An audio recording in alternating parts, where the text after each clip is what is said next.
Hello, everyone. Tonight, we're going to do something a little different.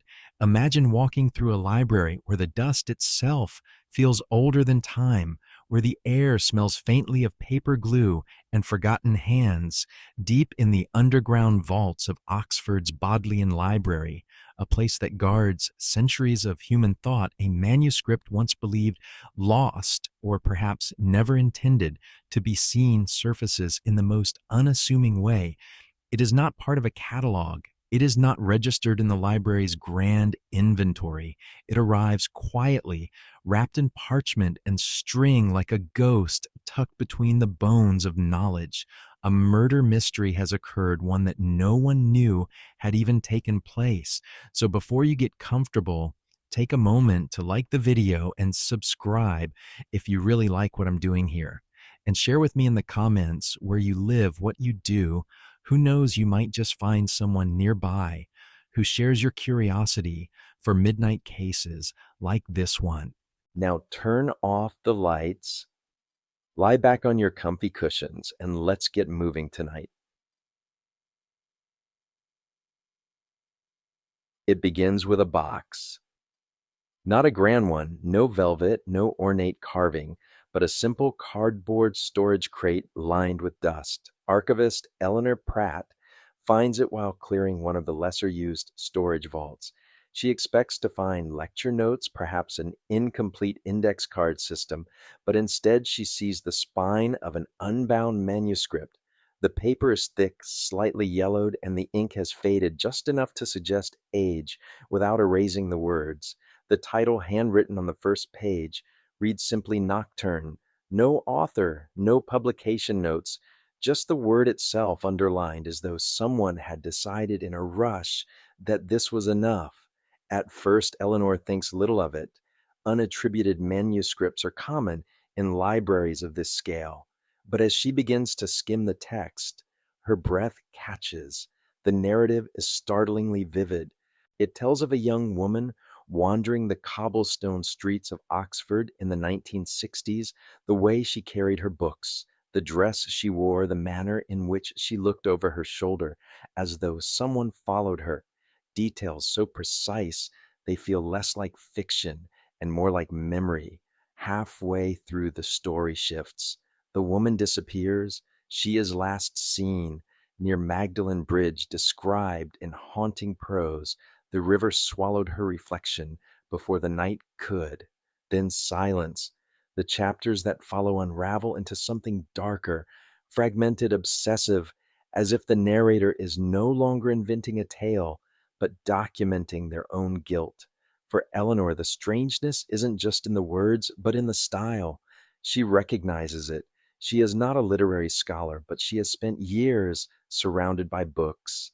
This reads almost exactly like the prose of a celebrated British novelist, Henry Ashcroft, a man whose works are still studied for their bleak atmospheres, whose novels often revolved around death, decay, and obsession. Ashcroft, who had died in the late 1980s under a cloud of alcohol controversy and rumor. But there is one detail that makes her blood run cold: the name of the vanished woman, Clara Mallory. Oxford's records confirm it. Clara Mallory was a real student, a promising undergraduate in English literature who vanished in 1962. Her disappearance was noted briefly in local papers, but never solved. Some said she ran away, others whispered about accidents, but her body was never found, her case quietly forgotten in the passing years. And now in her hands, Eleanor holds a manuscript that describes Clara's final hours in excruciating, intimate detail. She locks the reading room door, heart racing, and continues to read. The manuscript is not structured like a traditional novel. Its margins are covered with notes, half-legible scribbles and symbols. Some are simple corrections, others seem like calculations. Whole passages are crossed out, rewritten. In the back, torn sheets are tucked between the pages, as though the writer tried to remove something but lacked the courage to throw it away. One particular line burns itself into Eleanor's mind. I thought she wanted to leave, but it was I who kept her from the dawn. It is a confession, not metaphor, not allegory, but a direct admission of responsibility. At that moment, Eleanor feels she is no longer holding literature. She is holding evidence. Still, she hesitates. Writers exaggerate, writers invent. Could this be a draft where Ashcroft or someone imitating him blurred fiction and life? Yet the precision is unnerving. Clara's handwriting samples, quoted from essays stored in Oxford's archives, match the description in the manuscript, down to the slant of her letters. Her favorite cafe, the one she was last seen in, is mentioned by name. This is not coincidence. No senpiame noi tosia. Eleanor takes the manuscript to her superior, expecting outrage or at least concern. Instead, she is told firmly to place it back in storage. The Bodleian, after all, is not a crime bureau. Their work is preservation, not speculation. But Eleanor cannot. That night, after the library closes, she returns with a small lamp and keeps reading. The deeper she reads, the clearer it becomes. Nocturne is not a novel. It is a diary in disguise. The narrator, unnamed, follows Clara from lecture halls to libraries, documents her friendships, her habits, her loneliness. The tone grows more possessive with each page until finally it describes the night she refused me as though I were not her shadow. What follows is fragmented, disjointed, but unmistakable. Clara is silenced, her body concealed. There is one last chilling detail. In the margins of the final page is a name written not as a character, but as a signature.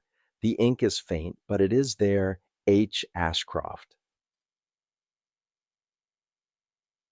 The discovery leaks quietly. Word spreads among a small circle of scholars. Some dismiss it outright. Surely it is forgery. Others, more intrigued, whisper about its implications. If genuine, this would be the first literary case where fiction served as an inadvertent confession. Investigators and detectives are still debating whether the manuscript can be considered valid evidence. After all, can art convict a man decades after his death? But for Eleanor, the shock is personal. She has pulled a ghost out of the shelves and it stares back with hungry eyes. For Oxford, the library that prides itself on keeping the world's knowledge safe, this is an embarrassment. For the family of Henry Ashcroft, it is a scandal waiting to erupt. And for Clara Mallory, long forgotten, it might finally be the beginning of justice. What started as dust on a shelf is about to reopen one of Oxford's oldest cold cases. The manuscript did not stay buried. Secrets rarely do. Once Eleanor confided in a trusted colleague, the whisper began its slow crawl through the academic corridors of Oxford. It reached the ears of the English faculty, traveled down the cloisters of the colleges, and finally landed on the desk of Dr. Marcus Redfern, a scholar whose entire career had been built upon the study of Henry Ashcroft's novels. Redfern was the kind of man who wore his academic pride like armor. He lectured with the solemnity of a priest and regarded Ashcroft as a literary saint. When the rumors of Nocturne reached him, he dismissed them with a scoff. Forgery, he muttered to his assistant. Amateur fakery at best. People are always trying to cash in on the myth of Ashcroft, but curiosity gnawed at him. The next evening, under the dim lamps of the library, he requested access to the manuscript. What he read left him silent for hours. The prose was undeniably Ashcroft's. Redfern knew the cadence, the way Ashcroft layered imagery like bricks of a cathedral, the specific rhythm of his sentences, short bursts of clarity, followed by long, winding passages that suffocated the reader. And yet, this was no novel. This was obsession carved into ink. Redfern lingered on a passage describing Clara Mallory's hair, the way it shimmered under the gaslight, as though each strand had been dipped in moonlight. The detail was exquisite, but it was the specificity that disturbed him. This was not invention. This was witness testimony. And then came the line, when her lips formed the word no, I knew that silence was my only reprieve. Redfern closed the pages, his fingers trembling. If this was Ashcroft, it was not the Ashcroft he worshipped. This was a man confessing to a crime. Sanctuary. The Sodders divided into factions. Some insisted the manuscript was a hoax, cleverly penned by a student of Ashcroft's style. Others argued that no one alive could imitate him so precisely. The debate raged across common rooms and lecture halls. Words like ethics fraud and legacy were thrown like daggers. But beyond academia, in the hushed offices of the Thames Valley Police, the manuscript became more than an intellectual curiosity. For Detective Inspector Laura Brenner, who specialized in historical cold cases, the story was irresistible.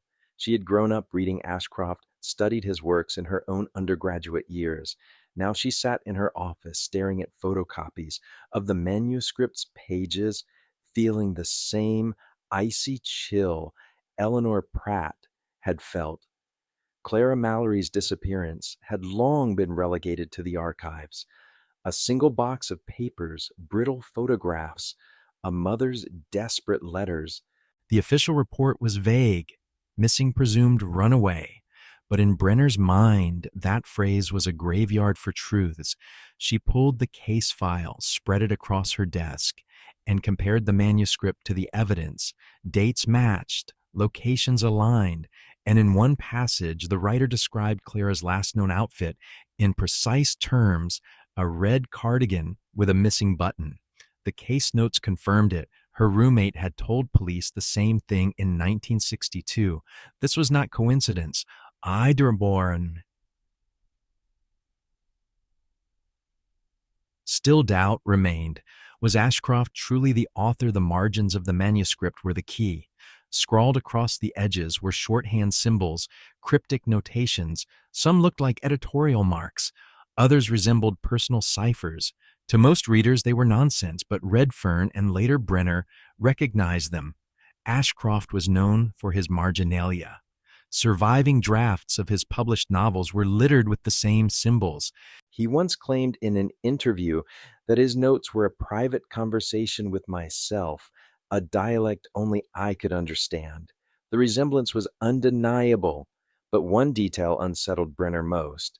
On the inside back cover, faint but visible under a lamp's glare, was a smeared fingerprint. It was partial, incomplete, and decades old, but still there. If authentic, it might be the closest the police had ever come to tying Ashcroft to Clara Mallory. The press caught wind of it before the police were ready. A journalist from the Oxford Chronicle published a column titled, "Did Our Greatest Novelist Kill?" Within days, national tabloids splashed Ashcroft's face on their covers, pairing it with the headline, "Murder by Manuscript." The reaction was explosive. Some called it character assassination. Ashcroft's family, still residing in Oxfordshire, issued a furious statement denouncing the absurd conspiracy theories designed to tarnish a man who cannot defend himself. Literary societies threatened lawsuits. Universities scrambled to distance themselves. But for the Mallory family, those few who remained, it was vindication. Clara's younger brother, now in his 70s, told a reporter, "We always knew she didn't just disappear. Someone took her. If this book proves it was him, then let the truth burn his reputation." Ars Mao. In Brenner's office, the storm only sharpened her resolve. She traced the timeline carefully. Ashcroft had been a lecturer in Oxford in the early 1960s. Clara had been one of his students. Their paths crossed in academic records, both enrolled in the same seminars, attending the same literary society gatherings. Witness statements from old interviews even placed Ashcroft and Clara together at a college ball in 1961. The connections were their faint threads that, when pulled, began to form a web. Yet one puzzle remained. If Ashcroft was guilty, why would he leave behind a manuscript that all but confessed? Writers often fictionalize their fears, their fantasies, their regrets. Was this a guilty conscience disguised as art, or had someone planted it to frame him long after his death? Investigators and detectives are still debating whether Nocturne is literature or confession, but in the cold silence of Oxford's vaults, the manuscript itself waits, pages yellowed, but words still sharp, daring the world to decide. The Bodleian Library took a cautious stance. The manuscript was locked in a secure archive, restricted access only, but copies circulated like contraband among scholars and detectives. Each reader came away shaken, convinced they had peered not into fiction, but into the private mind of a killer. And as Brenner prepared to reopen Clara Mallory's file, she knew one thing for certain: the manuscript was no longer just a relic, it was evidence. The story of Henry Ashcroft, the celebrated novelist, was about to be rewritten, one damning sentence at a time. The file box smelled of mildew, that peculiar blend of time and neglect. Detective Inspector Laura Brenner opened it carefully, her latex gloves brushing against brittle edges of paper. The name on the side, written in fading ink, was unmistakable: Clara Mallory, a missing persons case from 1962 one that had been filed away and left to gather dust. Inside were the fragments of a life abruptly cut off, a black and white photograph of a smiling young woman in her college scarf, a typed report with sentences that seemed more like assumptions than evidence, a handful of letters written by her distraught mother. Brenner spread them across her desk, the fluorescent light humming faintly above, and felt the weight of time pressing down. The manuscript Nocturne had painted its own picture of Clara's final night. Now it was her task to see how much of that picture matched the truth.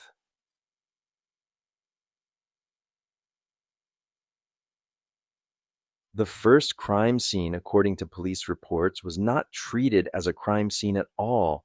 Clara was last seen leaving a seminar at her college, heading toward her lodgings on Cowley Road. When she didn't arrive, the assumption was quick: a runaway, a romantic escapade, a young woman fleeing the expectations of her family. In 1962, female students at Oxford were still viewed through the lens of domestic futures. The idea that one of them could fall victim to foul play was too uncomfortable to accept. The original investigation was perfunctory. Statements were collected, but poorly. One of her friends recalled Clara saying she felt she was being watched. Another mentioned a strange man loitering near the Bodleian steps. None of it was pursued with vigor. No scene was cordoned, no systematic search of the riverbanks conducted. Clara Mallory simply faded into absence. But now, with the manuscript in hand, Brenner retraced her steps. The passage in Nocturne and described it vividly. She crossed Magdalen Bridge, the mist coiling around her ankles like eager fingers. She paused, sensing eyes upon her, but there was no one, only the soft whisper of the river.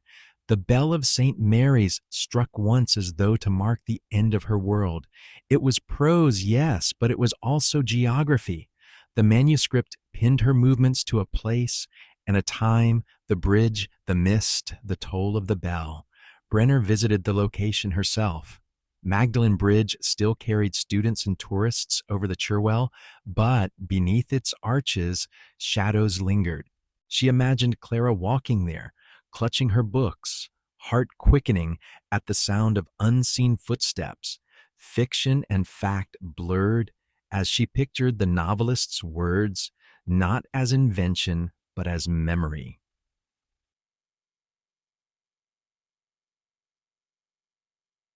Back in the archives, Brenner found a long overlooked newspaper clipping: Oxford student missing, family appeals for help. The article noted Clara's enthusiasm for literature and her participation in the university's literary society. More importantly, it mentioned the last person known to have spoken to her, Henry Ashcroft. He had been her seminar tutor. When questioned at the time, Ashcroft told police he barely knew her. She was shy. He reportedly said a quiet girl prone to vanishing into her own thoughts. The statement was accepted without suspicion. Ashcroft was already an admired figure, his first novel recently celebrated. Who would dare accuse a rising literary star? And yet, in the manuscript, the narrator described Clara's quietness not as distance, but as intimacy. She did not speak much, but when she looked at me, it was as though she had already read my soul. The parallel was impossible to ignore. Brenner requested old evidence logs. There was nothing, no clothing preserved, no fingerprints taken, no forensic samples collected. The 1960s had been careless years for cases that did not scream scandal. All that remained were words, police words, newspaper words, and now manuscript words. But sometimes words were enough. Among Clara's personal belongings, returned to her family, was a diary. Most entries were mundane lecture notes, reading lists, reflections on her coursework, yet the final pages carried a shift. I think he watches me one entry read, not unkindly, but too closely. I feel like a character he is writing. The handwriting was hers. The fear was hers. Brenner sat back in her chair, the diary open beside the manuscript. Together they formed a dialogue across time, Clara's apprehension and Ashcroft's obsession, one in ink, one in print, two halves of a conversation that ended in silence.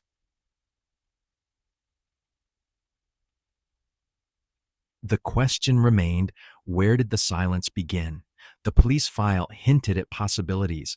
A witness, a night porter at her college, had claimed he saw Clara walking with a man toward the botanic garden around dusk. He could not name him, but described a tall fellow, dark coat, intense eyes. It was vague, but it fit Ashcroft's known appearance. And then in Nocturne, a line mirrored the account almost too neatly. We entered the garden where shadows grew tall. She walked beside me, reluctant but unwilling to break away. Coincidence or confession? The investigation in 1962 closed after 6 months. With no body, no evidence, and no suspect, the file was shelved. Clara Mallory became another name in a list of forgotten cases.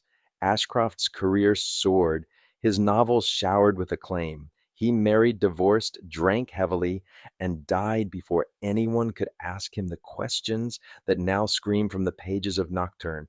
But as Brenner pieced the fragments together, she felt the case reopening in her hands. Clara's absence was no longer invisible. It had a texture, a shape, a story, and every word in that manuscript was like a torchlight shining on the decades of darkness.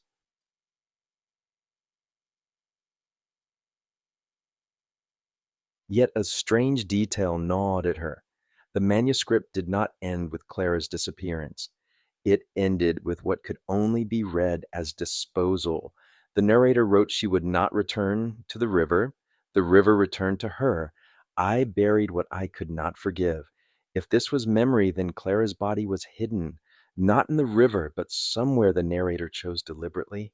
A secret grave. Brenner closed the file and rubbed her eyes.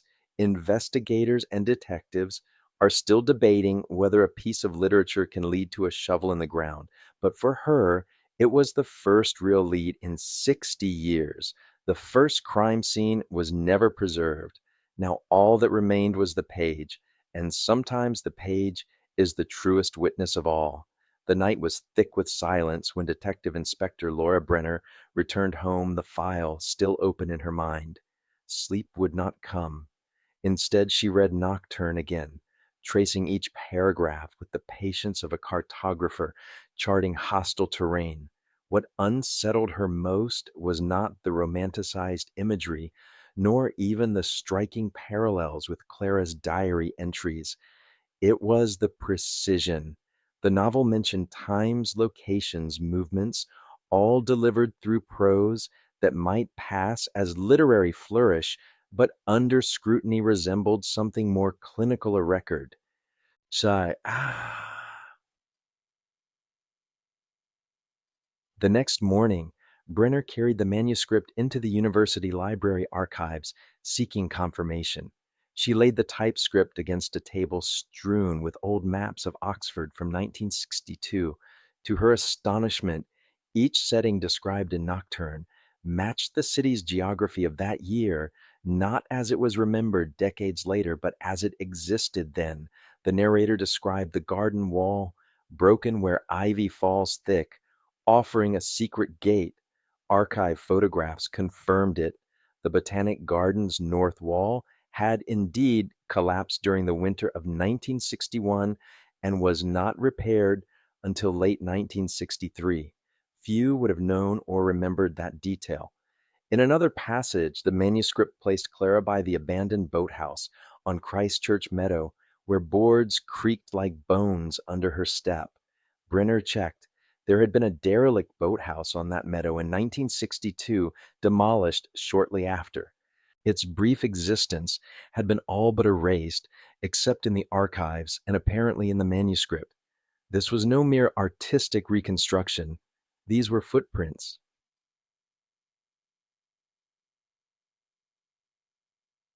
Brenner requested access to Ashcroft's personal papers, now housed in the university's special collections. A young archivist, hesitant but intrigued by her inquiry, guided her into a restricted reading room. There she found letters from publishers, drafts of novels, lecture notes scrawled in dense handwriting. Among them, she discovered something chilling, an unfinished draft titled The Anatomy of Silence. Unlike Nocturne, this was not polished for publication. Its language was raw, immediate, almost fevered. The girl listens when I read. She does not speak, but her silence is the purest applause. I follow her, not because I must, but because she deserves to be seen in every shadow she walks. It was dated March 1962. Clara vanished that spring. Suggestion now clawed at Brenner. Why had no one compared these writings before? Why had Ashcroft's words been celebrated, even canonized, while Clara's disappearance was reduced to a footnote in a forgotten file? The answer was as old as power. He was a man of letters, a rising star shielded by reputation. She was a young woman dismissed as shy, presumed to have run away. But manuscripts do not lie. They whisper in ink long after their authors are gone. Sarantiam. Brenner noted something else: patterns in phrasing. Certain sentences in Nocturne mirrored Clara's diary almost word for word. In one entry, she had written, "When he reads aloud, the air feels heavy, like a room filling with smoke." In the novel, the narrator writes, "Her silence thickened, the air smoke gathering between us. It was as though he had absorbed her voice, stolen her words, reassembled them into his fiction." The effect was parasitic consuming. When you are more nature.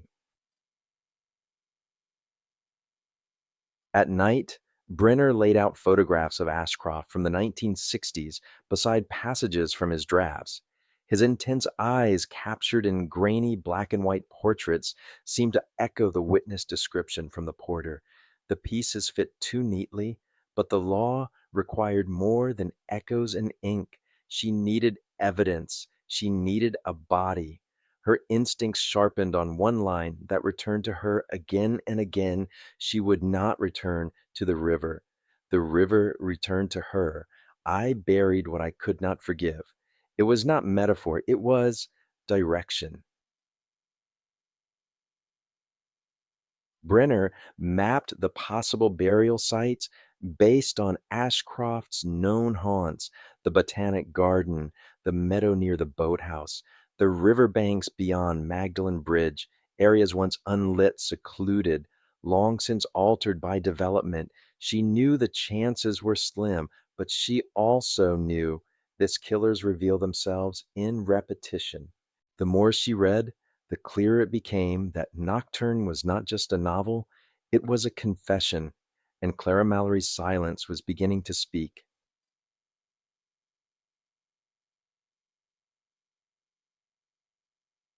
That night, Brenner closed the file with deliberate care. The ink had become a voice. The voice was a map, and maps, if followed with patience, often led to graves. The echo was no longer background noise, it was instruction. Tomorrow she would begin to dig literally and metaphorically. By dawn, the rain had washed Oxford's cobblestones clean, as if the city itself were erasing its memory. But Detective Inspector Laura Brenner was unwilling to let the past slip back into silence. She had spent the night with the manuscript spread across her table, its ink bleeding under lamplight, each phrase becoming less literary, more damning. The words did not read like art anymore, they read like evidence. Still, the author was not a phantom. He had been a man of flesh and bone, Arthur Ashcroft, celebrated novelist, professor, and darling of the mid-century literary salons. To the public, Ashcroft was brilliance, personified an Oxford wit, who could turn despair into prose, who had filled lecture halls and inspired generations. But to Brenner, piecing together fragments of forgotten archives, a darker portrait was forming.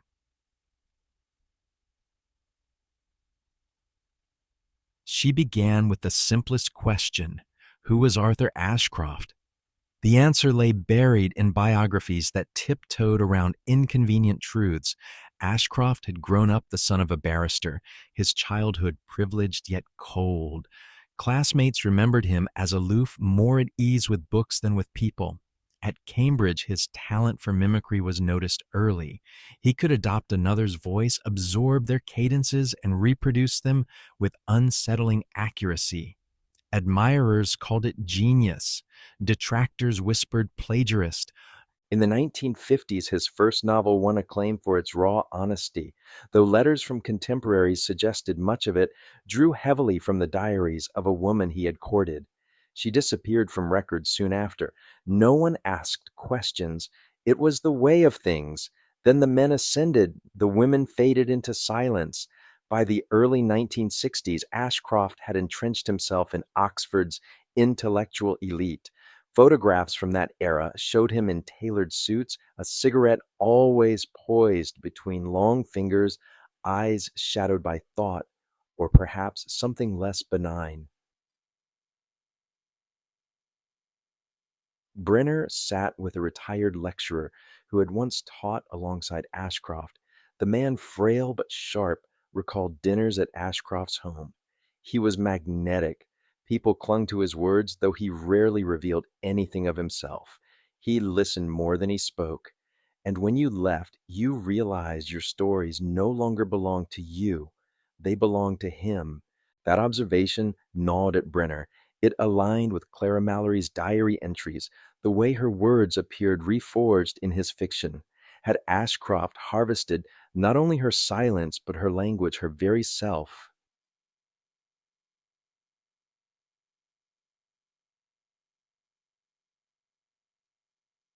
Yet for all his stature, Ashcroft's life was curiously devoid of intimacy. He never married, though gossip linked him to several students and at least one fellow academic. Rumors suggested volatility behind closed doors, jealous rages controlling behavior, and inability to tolerate defiance. Nothing proven, everything whispered. His reputation as an intellectual lion protected him. Brenner found herself staring at a 1963 interview transcript. The journalist had asked why his novels so often ended in disappearance or death. Ashcroft's reply was chilling in hindsight: because fiction is the only place where absence leaves a mark. In life, the vanished simply dissolve. Only art remembers them. At the time, critics hailed the line as profound. Brenner read it as confession. Mazi Amar. Investigators and detectives are still debating whether Ashcroft's literary power blinded society to his cruelty or whether his cruelty fueled the power. Some scholars maintain he was a product of his age, when boundaries between inspiration and exploitation blurred, but others argue the manuscript proves deliberate intent, not borrowing, but erasure. For Brenner, the debate was academic only in name. She was building a case, and a case required connections between the vanished student Clara, the suppressed drafts, and the public figure who lived untouchable for decades. Mom?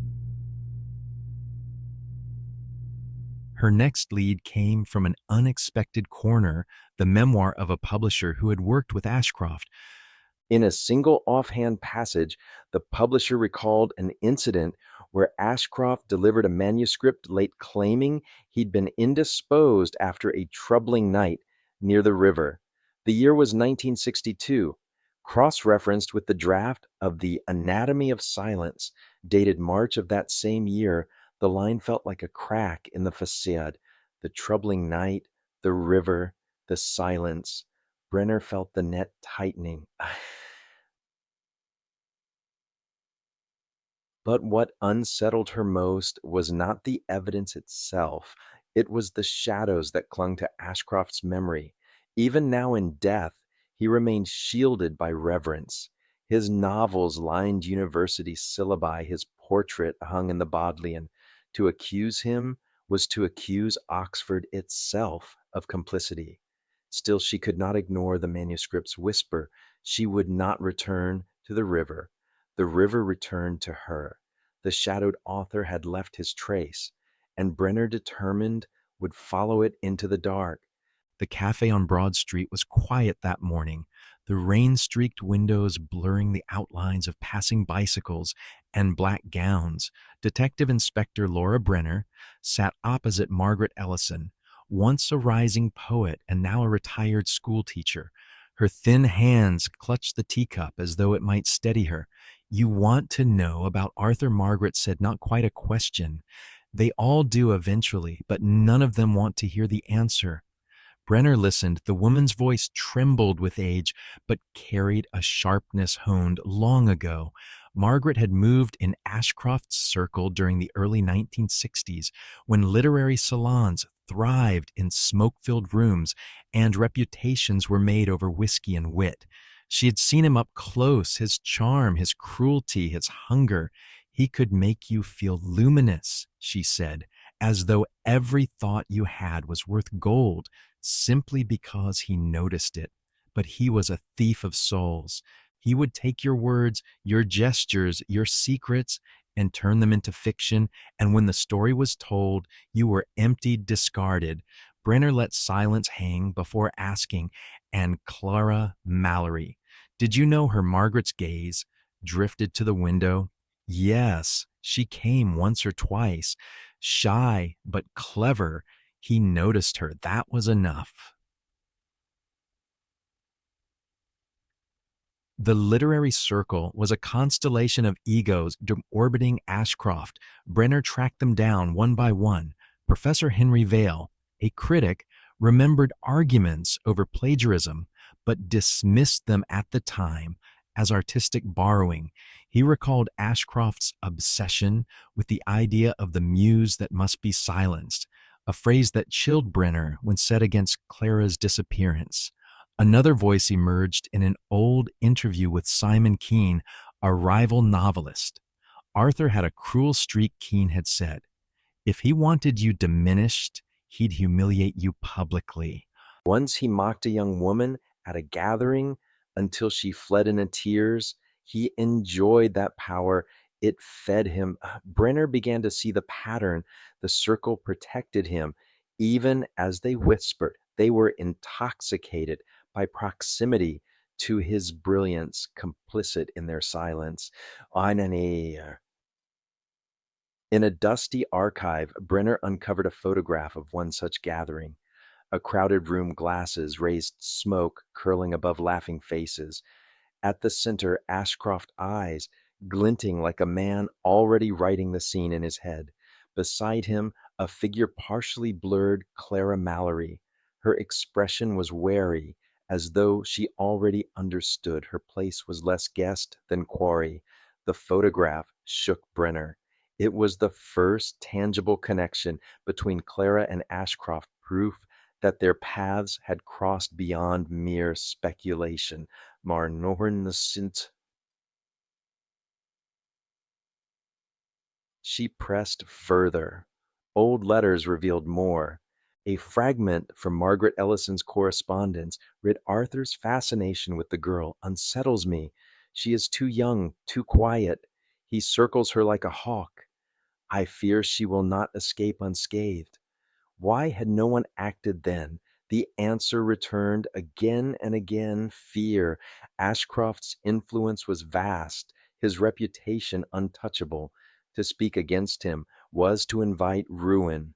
So they stayed silent, and Clara vanished into history.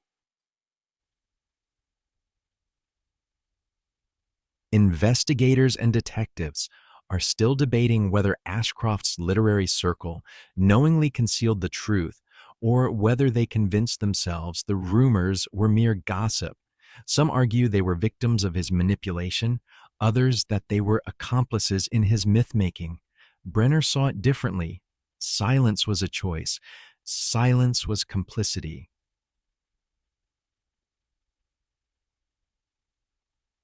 One final meeting seared itself into her memory.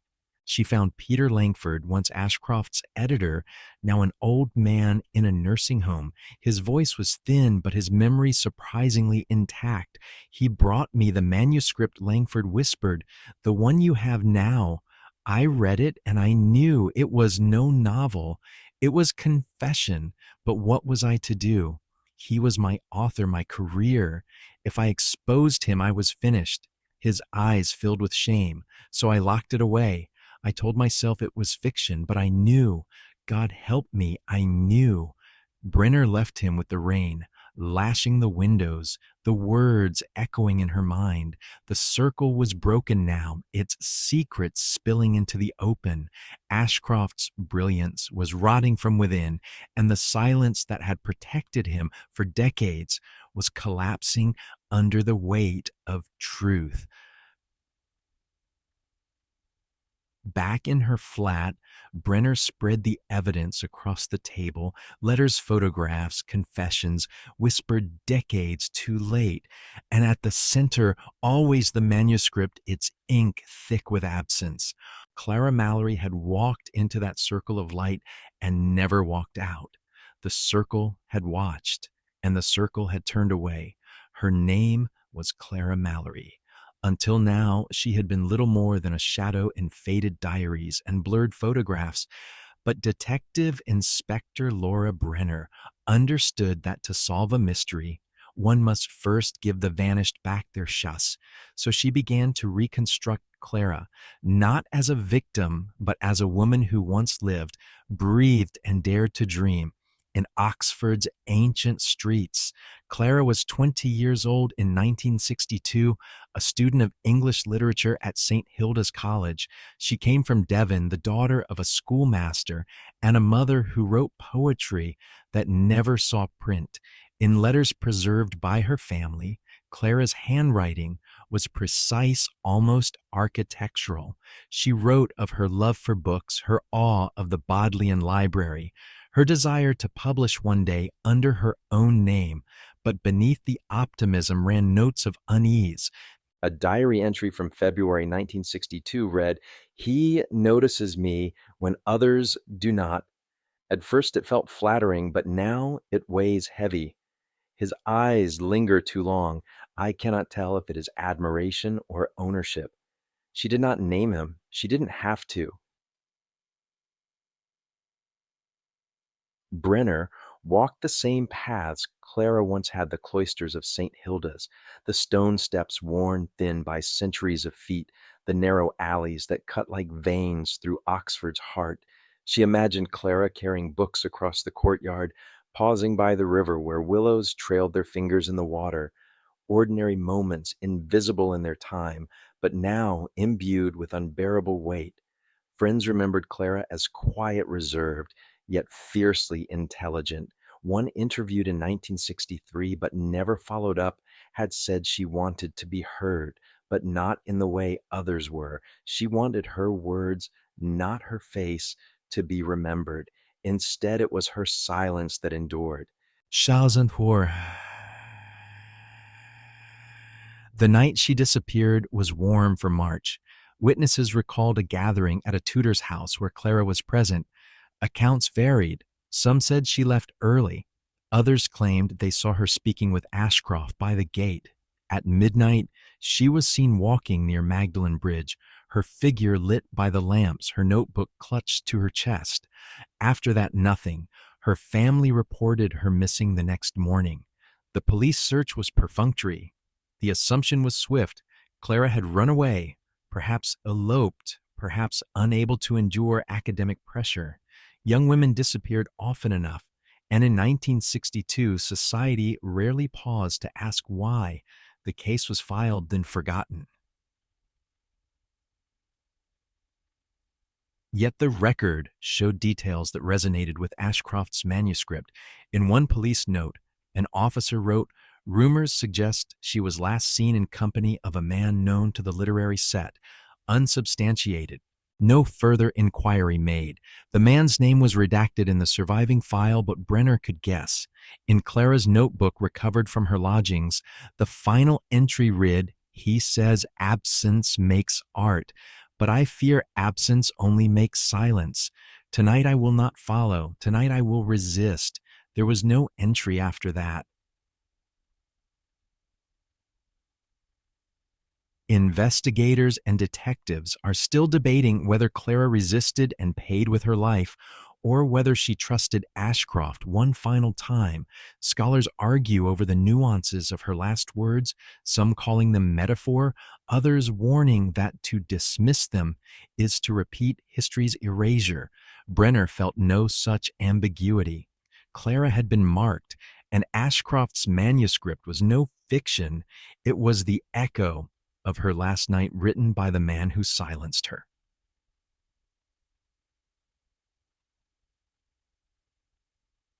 In the Bodleian reading room, Brenner placed Clara's diary beside Ashcroft's manuscript.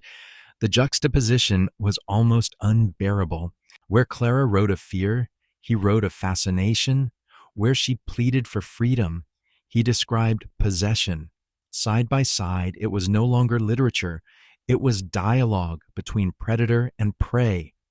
And in that dialogue, Brenner could almost hear Clara's voice, fighting to return from the void. The missing woman is no longer just a case. She was a presence, her absence louder with every page turned, and Brenner knew that until she gave Clara her justice, Oxford's silence would remain complicit. The manuscript had been examined countless times by scholars, catalogued and archived with reverence, yet one detail had always slipped into the margins. Detective Inspector Laura Brenner noticed it only because she read not as an academic, but as a detective trained to look for absences as much as presences. Between chapter 9 and 10, the pagination stuttered. Page 147 was followed by 150. The paper itself told the truth. Faint scars where two leaves had once been torn clean from the binding. It was not editorial accident. It was deliberate erasure. Brenner stared at the hollow space fingers, resting on the ragged threads. The missing chapter gnawed at her. What had Ashcroft written that someone had seen fit to destroy, and who had done the tearing? Ashcroft himself, or someone desperate to shield him, or more.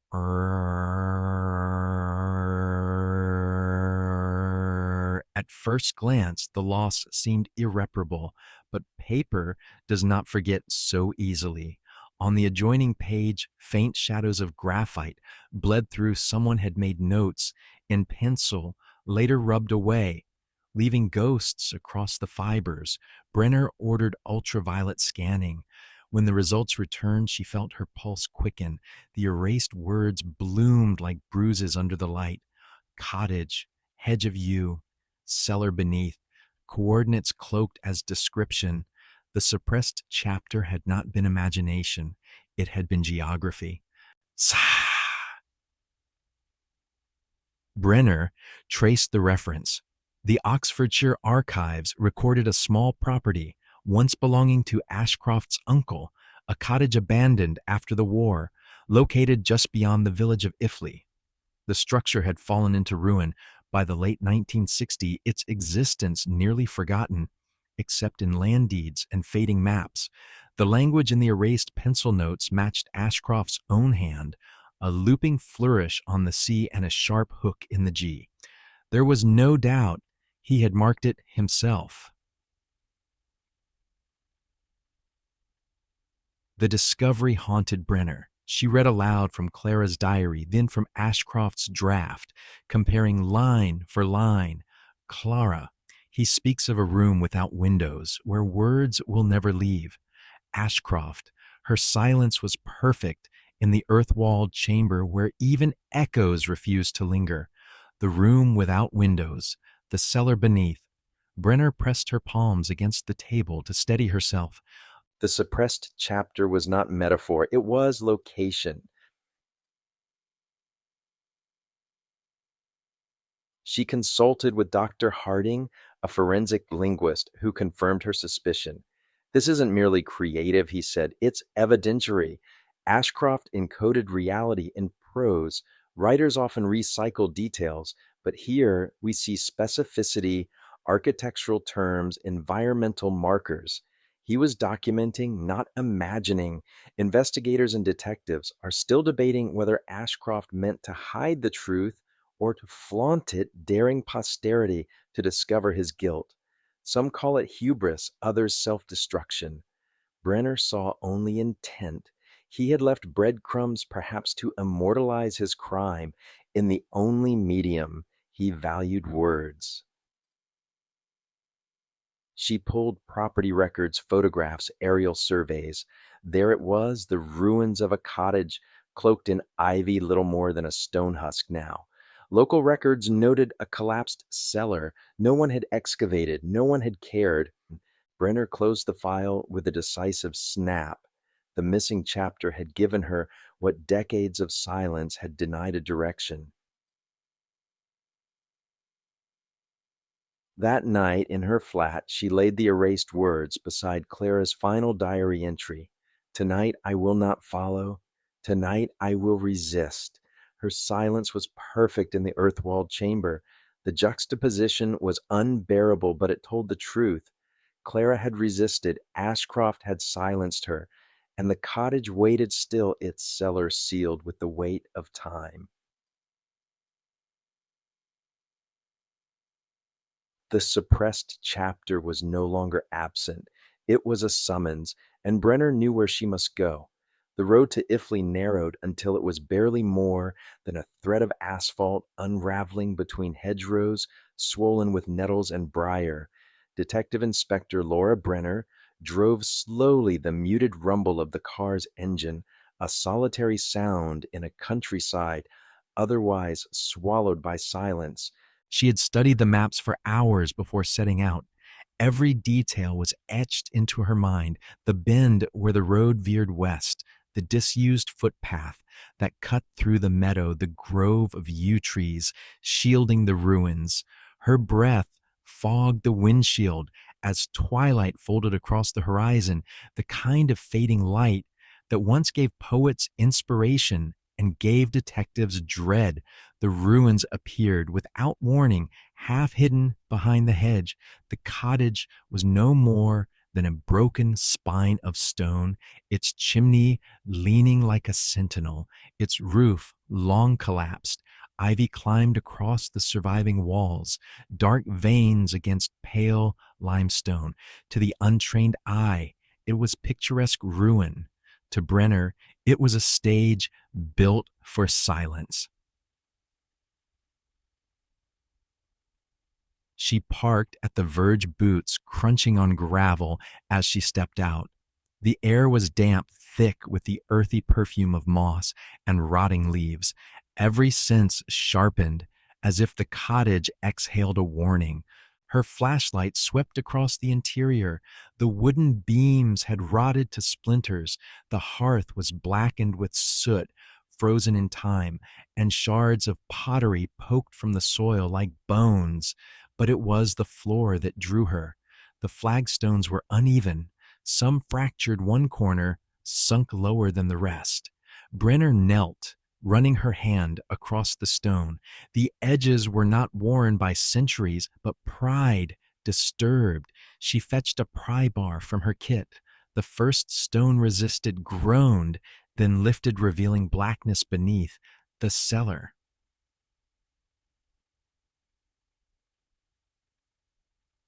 She lowered herself carefully, boots slipping against damp stone steps. The air that rose to meet her was stale, tinged with iron and mildew. The beam of her flashlight pierced the darkness, slicing across walls that closed in tight a chamber carved from earth and stone. At first, there was only dust and silence. Cobwebs clung like lace mice, darted into cracks. Then her light found it a mound at the far wall, soil discolored, disturbed long ago. She felt her throat tighten. Her gloves trembled as she brushed aside the dirt.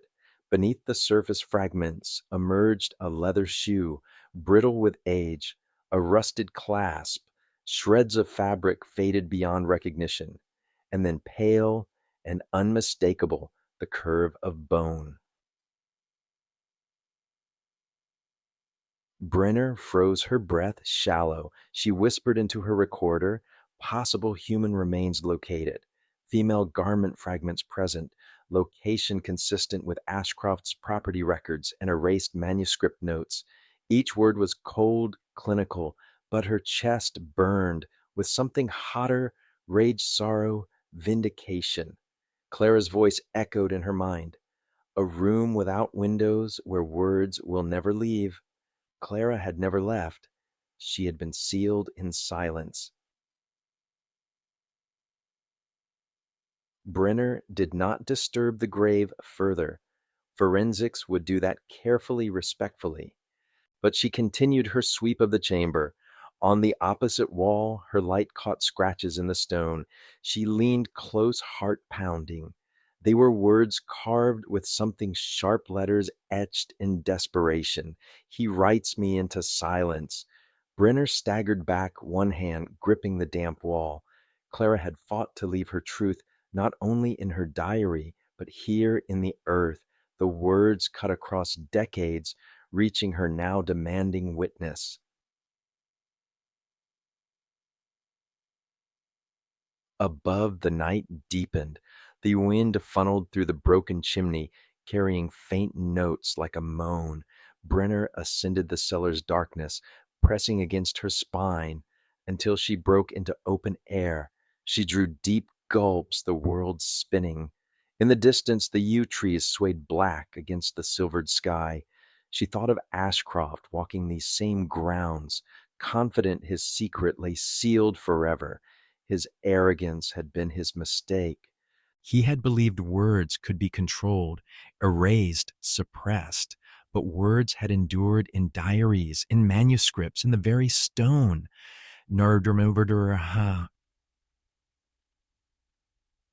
Brenner secured the site, phoning in for a forensic team. Her voice was steady, but her hands trembled as she lit a cigarette, the first in years. Smoke curled upward, fragile, fleeting. The cottage loomed behind her, a tomb disguised as ruin. She could almost hear Clara's violin in the distance, the bow scraping out a final unfinished note. The suppressed chapter had pointed the way. The abandoned cottage had revealed the truth. Now came the reckoning. The forensic team worked in silence, their gloves pale against the soil, as they lifted fragments of cloth and bone with meticulous reverence. Detective Inspector Laura Brenner stood apart, her breath fogging in the damp night air. Every detail was logged, every shard of evidence placed into sterile bags. Yet it was the silence that gnawed at her, the absence of sound in a place once alive with Clara's music. When the last light from the scene dimmed, Brenner wandered beyond the ruin, her boots pressing a narrow path through wet grass. The moon skimmed the horizon, broken by the silhouettes of yew trees that stretched like cathedral columns. She followed the line of their roots, drawn by instinct rather than procedure, as though Clara herself were guiding her steps. Beneath one tree, older and more gnarled than the rest, her beam caught a glint. Not metal, not glass, something lacquered, curved. She dropped to her knees, fingers clawing at damp earth. Slowly the shape revealed itself, a violin case, cracked and weather-worn, but intact. Her pulse thundered. She lifted it free. The hinges rusted, the leather warped. With a cautious breath, she pried it open.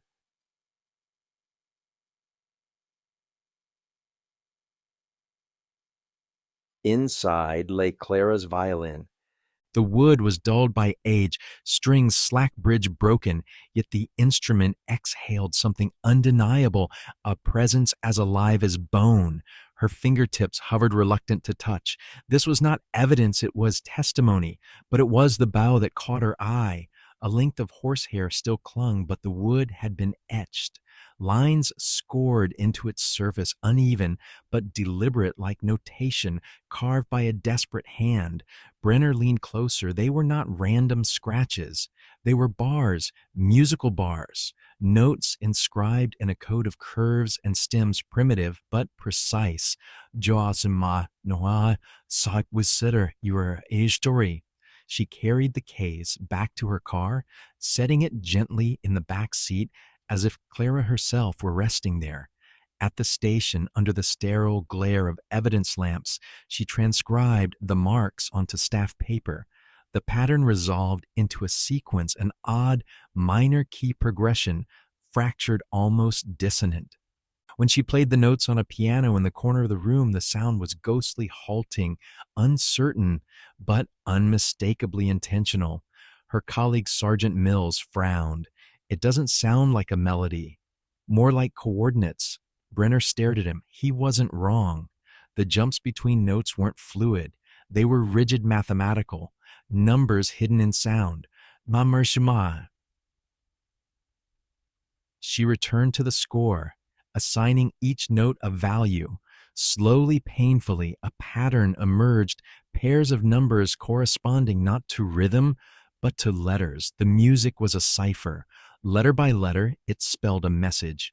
He meets in Ashdown Hall, Thursday. The circle. Brenner's breath caught. Ashdown Hall, an abandoned estate on the outskirts of Oxford, once a gentleman's club, later shuttered after scandal. Rumors of gatherings there had lingered in police files for decades, secret societies, illicit dealings, whispers of rituals cloaked as literary salons. Clara had uncovered something, not merely Ashcroft's obsession, but a gathering, a circle that had silenced her when she grew too close. Nam, mur. The violin was not just her instrument, it was her confession. Clara had hidden the cipher in the only voice left to her, trusting that someday someone would decode it. Brenner sat back, the weight of revelation pressing hard against her chest. This was no longer just a murder. It was conspiracy cloaked in academia, shielded by privilege. Clara's death was the fissure in a structure of rot. Mills looked uneasy. If this is true, then Ashcroft wasn't acting alone, and if the circle's still alive. His voice trailed off, but the implication was clear. Magikumorm. Brenner closed the violin case, her reflection flickering in the glass of the lamp. Clara had left the world a melody without harmony, a fragment waiting to be completed. The code had given her a destination, Ashdown Hall. There perhaps the circle still lingered, and there perhaps the truth waited, sharp, cold, and unfinished. Ashdown Hall rose from the fog, like a memory refusing to fade. The estate had been abandoned for decades, its windows boarded, its once manicured lawns surrendered to brambles. To outsiders, it was ruin. To Brenner, standing at the gates, it felt like a stage where the last act of a long buried play was about to be performed. The violin case sat on the passenger seat beside her, silent, waiting. She glanced at it before stepping out, pulling her coat tighter against the mist. Every instinct told her she was walking into the heart of something Clara had tried to warn the world about. The code had led her here. The rest would be written in the shadows.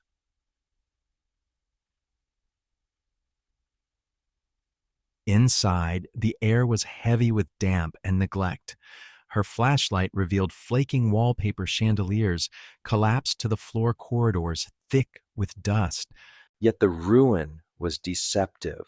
Someone had been here recently. Footprints disturbed the dust. Candles, fresh and half burned, stood in a row on a mantelpiece. Her radio crackled. Mills's voice whispered through, "We've got perimeter, ma'am. 4 officers in position. You're not alone in there." She didn't reply. Words felt dangerous in a house that seemed to listen. The great hall stretched wide, its ceiling painted with constellations faded to ghostly outlines. Tables stood in a circle, arranged deliberately, not haphazardly. On each table lay books, thick, leather-bound volumes, spines unmarked. Brenner lifted one carefully. The pages were blank, not quite blank. Tilted under her light, faint impressions appeared as if words had been written then erased. She rubbed the page gently and caught glimpses, names, dates, symbols. Her heart raced. Behind her floorboards creaked. Curiosity. A voice said, calm and amused, was always Clara's undoing, too. Brenner turned hand on her weapon. A man stood in the doorway, tall, silver-haired, dressed in a coat too fine for the dust around them. His eyes gleamed with recognition, as though he had expected her all along. "You're late," he said. "Thursday gatherings wait for no one." "Who are you?" Brenner asked, her voice steady. "A caretaker," he replied, "of ideas, of history, of truths, too volatile for daylight." He gestured at the circle of tables. "We preserve what others fear." Clara wished to preserve too much. Her grip tightened on her weapon. "You killed her." His smile was almost pitying. "No, we silenced her. Death was simply the most permanent form of silence." She wanted to pull the trigger to end his composure, but the shadows shifted. More figures emerged, men and women stepping from side doors and alcoves, their faces hidden in masks, fashioned from pages of old books. The circle was not a myth. It was alive, breathing in front of her. Why now, she asked, stalling, counting them.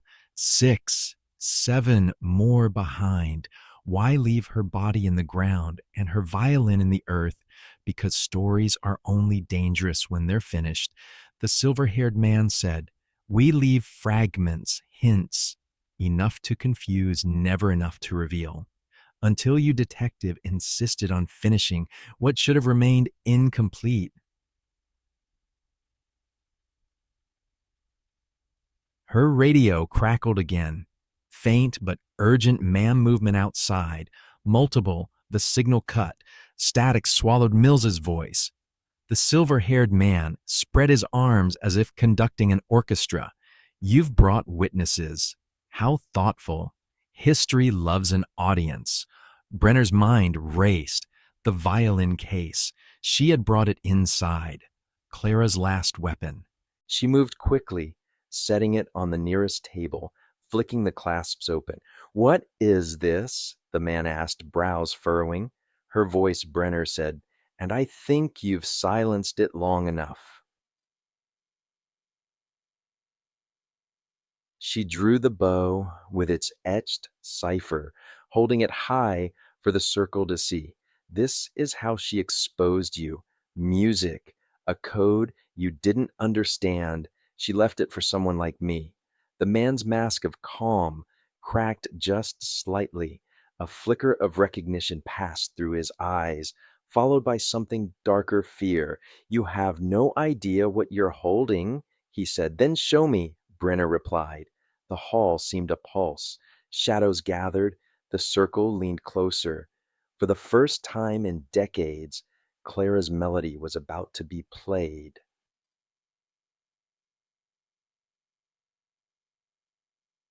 Brenner tightened her grip on the violin, her breath shallow. The bow trembled in her hand. Around her masked faces closed in their silence, heavy waiting. The past had brought her here. The circle's shadow was no longer just myth. It was real, and it was watching. The silence in Ashdown Hall pressed down like a weight thick and suffocating. The masked figures had closed their circle around Brenner, their pale pages rustling faintly as they breathed.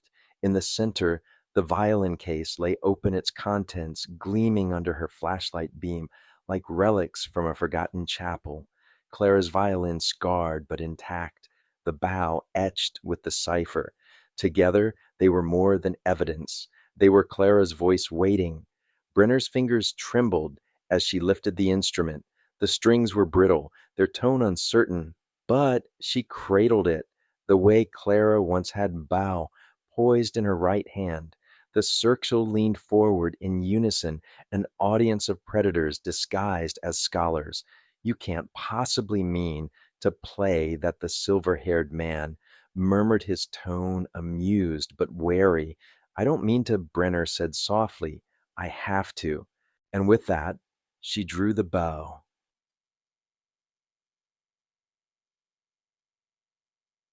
The first note cracked fragile as a bird's wing. The violin groaned strings resisting after years of silence, but the melody took shape. Minor intervals stumbled into one another, strange jumps and jarring rests that weren't mistakes, but design. The cipher breathing, alive in sound. The hall itself seemed to react. The chandeliers trembled faintly, dust loosening in spirals from the ceiling. The masked figures stilled their bodies, rigid eyes wide through their paper-thin disguises. Brenner continued coaxing each phrase from the bow. The music was jagged, unnatural, yet beneath the surface lay a pattern, a message carried not just in letters, but in rhythm. She had translated the first cipher into words. This was something more, another layer, waiting to unfold.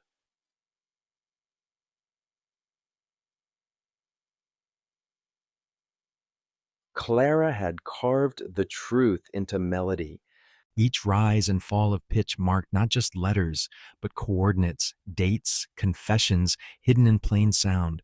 Brenner closed her eyes, letting instinct guide her. She thought of Clara in her final days, carving into bow and stone, fighting erasure with every ounce of will. The second phrase struck like thunder, dissonant, clashing tones that made the circle flinch. Their masks shifted uneasily. Some clutched at their ears, not from pain, but recognition. You don't know what you're invoking. The silver-haired man snapped. His composure cracked fully now, his voice sharp. Stop. Brenner didn't. She played louder. The melody unfolded into a progression, each chord a revelation. And then it came, the shift she had sensed but not understood on paper. The notes aligned into a familiar rhythm, the cadence of a name. Ashcroft, over and over hidden in sound, his guilt immortalized in music. The figures stirred murmurs, echoing against the high ceiling. They had lived in shadows for so long, confident that silence protected them. Clara had denied them that power. Brenner forced the bow through the final measures, strings screaming as though alive. The melody ended in a violent minor chord that rang through the hall, then died into stillness.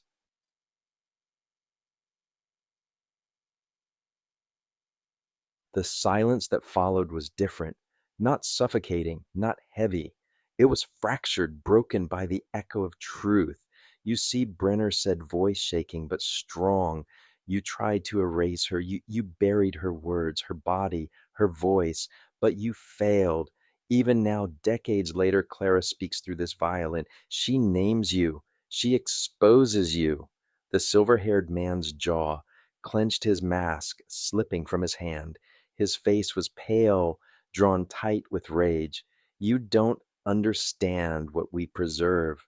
Do you think this is about murder? About one woman silenced? We hold back chaos. We keep order where none belongs. Clara threatened to unravel everything. Brenner lowered the bow, her gaze steady. No, you feared her because she saw you for what you are. Parasites feeding on silence, dressing yourselves as guardians of knowledge.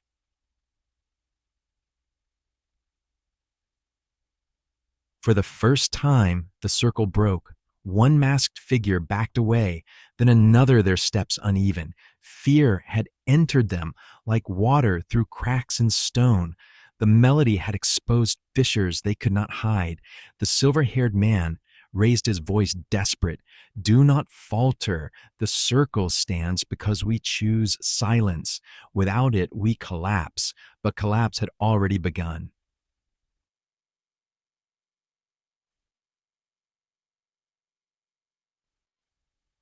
Outside, sirens wailed faintly. Mills had regrouped the backup units advancing. The hall that had hidden so much was about to be flooded with light. Brenner placed the violin back in its case, her hands tender. It's over, she whispered to Clara, to herself, to the ghosts still bound to this place. The silver haired man met her gaze one last time. For a moment, he looked not powerful, not eternal, but small, an old man clinging to shadows. Then he turned, vanishing into a side corridor before the officers stormed the hall.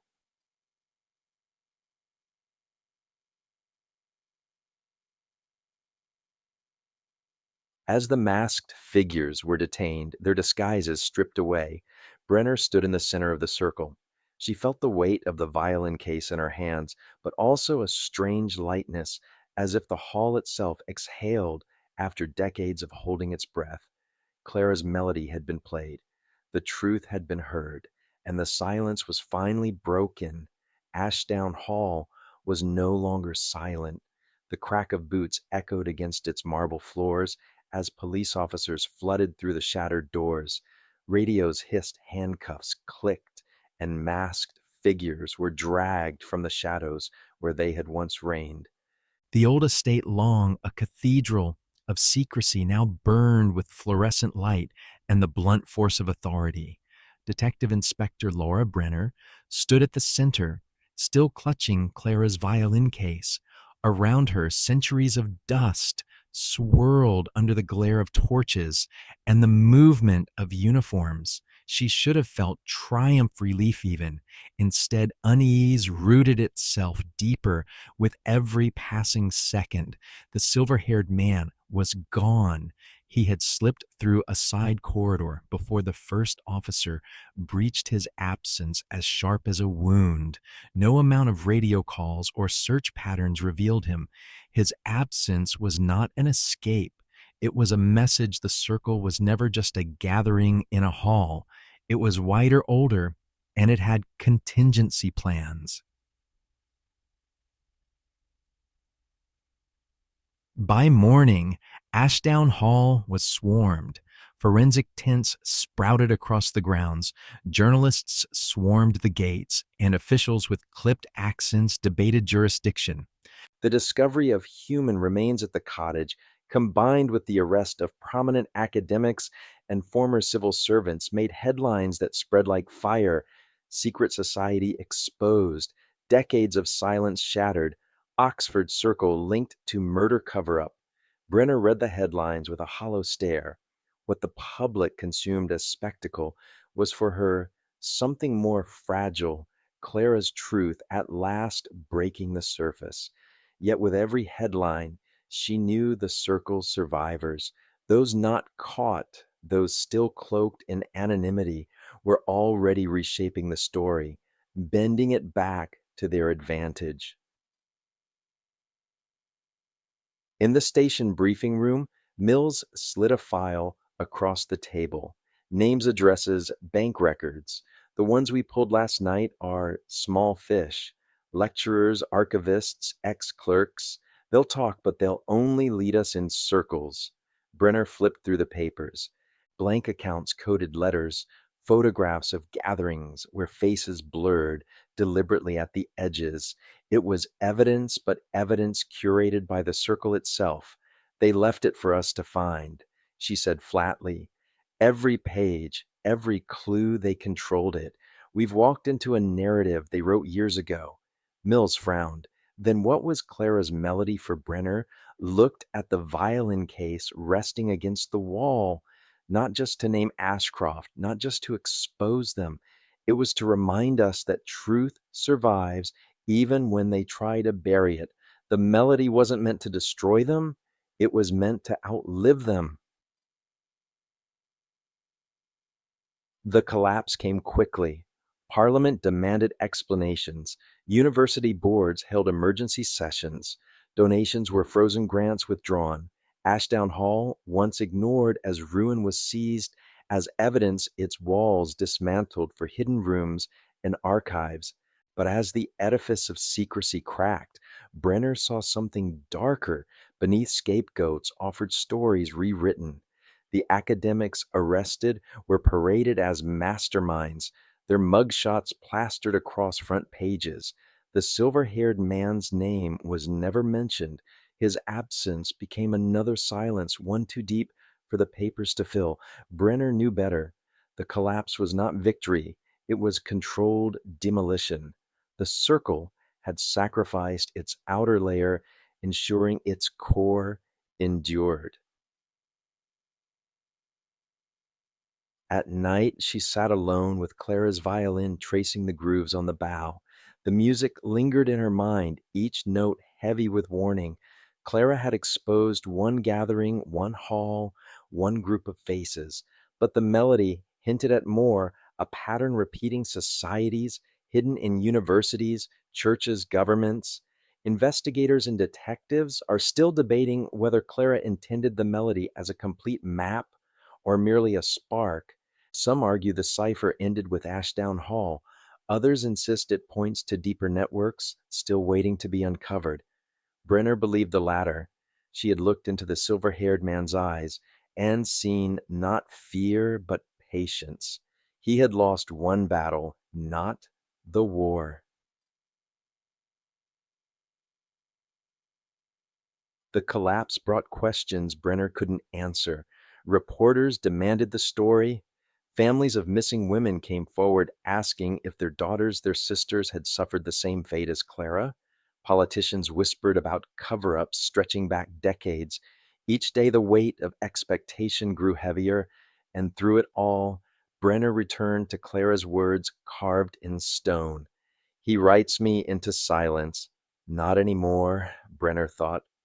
She filed her report, meticulous and cold each line, another nail in the coffin of secrecy, but she left the violin out of the record.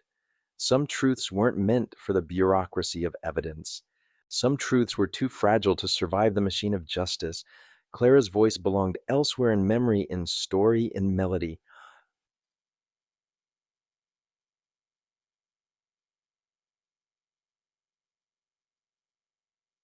On the morning Ashdown Hall was officially sealed, Brenner returned alone. She walked the ruined halls, listening to the echoes of her boots.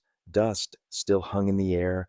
On the walls, faint outlines of constellations seemed to shimmer as though Clara's music still lingered in the plaster. She placed the violin at the center of the circle of tables, not as evidence, as requiem. The collapse had come. But beneath ruined silence always waited to be broken again. The collapse of Ashdown Hall had shaken Oxford, but its tremors reached far beyond the city. Parliamentary hearings, university resignations, and endless press speculation had created the illusion of closure. To the public, the story was finished. A secret society unmasked a victim, given belated justice, a detective hailed as a heroine. But Detective Inspector Laura Brenner knew better. The collapse was only the beginning. The reckoning had arrived not in grand headlines, but in whispers, veiled threats, and shadows creeping closer each night.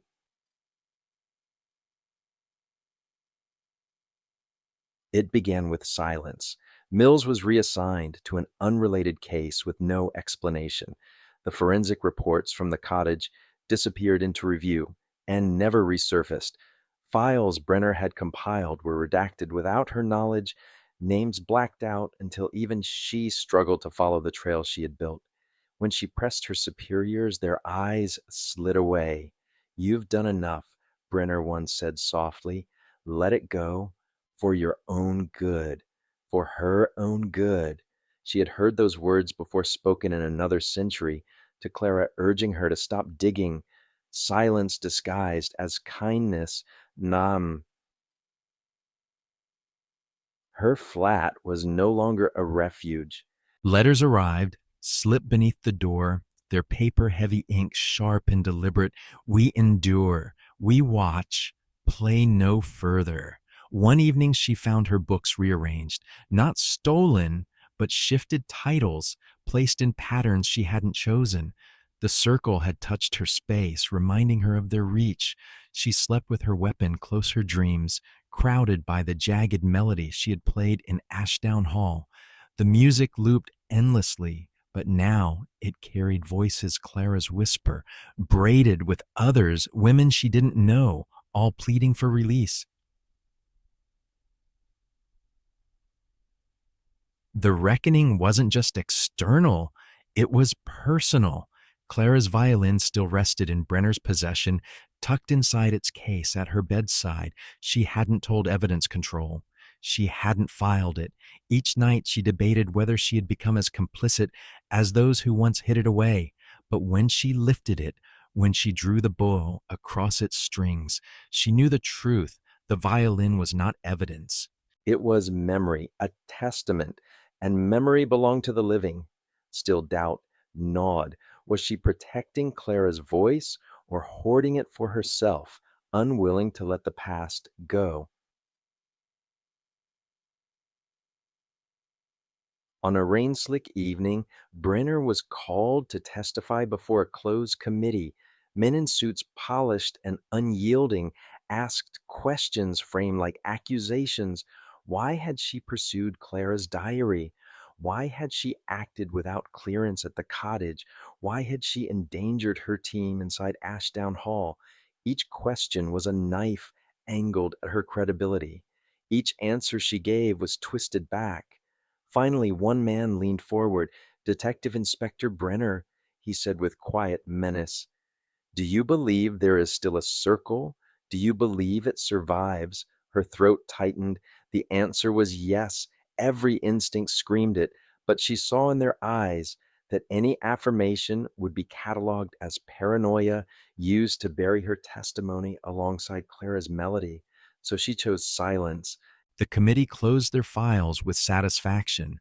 Reckoning, she realized, was not justice, it was containment. Ama. That night, she walked along the Thames, the city lights rippling across black water. She carried Clara's violin case, unsure if she would keep it or throw it into the river. But as she stood on the embankment, she heard faint notes, carried by memory, Clara's unfinished melody, weaving with the voices of the women who had come after. The violin was not hers to destroy. She turned away from the river. Reckoning meant living with the knowledge that justice had limits, that truth could be strangled but never killed. She would keep the violin safe, not for courts, not for committees, but for the day someone else needed to hear it.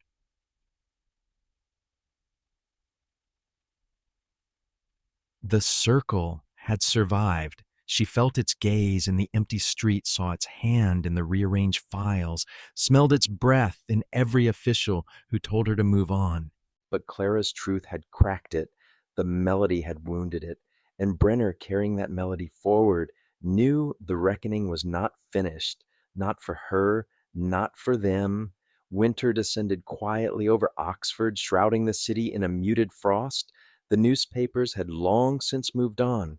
Politicians had found new scandals to debate. Students hurried between lectures, their voices rising and falling like any ordinary day. The Ashdown fire was now only a whisper in the university's history. Another chapter scholars might footnote, another cautionary tale, folded neatly into academic lore.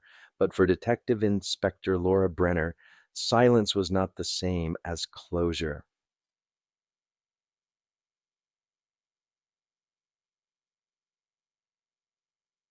She kept Clara's violin with her, its case worn the wood inside, fragile and scarred by time. On nights when sleep eluded her, she opened it not to play, but to look. The strings hummed faintly when touched, as though holding Clara's breath in suspension. It was not a relic of evidence, nor a weapon against the circle. It was a voice that refused to vanish. Sometimes Brenner wondered if Clara had ever imagined this, that a century later her music would pass through another woman's hands, carrying both pain and defiance. The manuscript, too, had survived in fragments, redacted, burned, rewritten, but never fully erased. Even when men tried to suppress it, it had resurfaced. Ideas had a way of doing that. In the weeks that followed, Brenner visited the abandoned cottage one last time. Winter ivy crept along its stone walls, and the broken windows had been boarded over. Inside, dust had settled over everything, muting the violence of discovery. The place felt less haunted now, less dangerous. It was simply quiet. On the mantel, she left a copy of Clara's unfinished melody, rewritten by her own hand, folded into a slim envelope. Not an official record, not a file, just a promise. To those who come after, she scrawled beneath the notes, "The silence was never ours."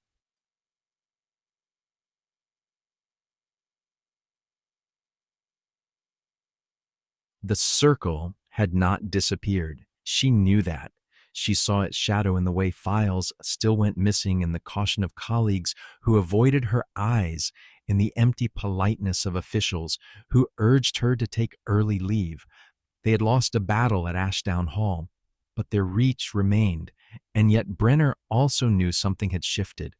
Clara's truth had cracked the facade. Once broken, a mask could never be restored to its perfect shape. Whispers would continue. Questions would grow. One day, another investigator, another student, another restless mind would stumble across the gaps and follow them just as she had. The circle endured, but so did memory, so did music.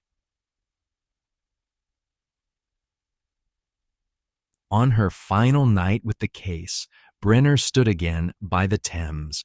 The city's lights shimmered against the water, distorted but unextinguished. She carried Clara's violin not to surrender it, but to play. The melody rose softly against the river's current, halting, unfinished but alive. Each note seemed to linger longer than it should, as though refusing to dissolve. People passing slowed their steps, hearing something strange and unfamiliar in the night air.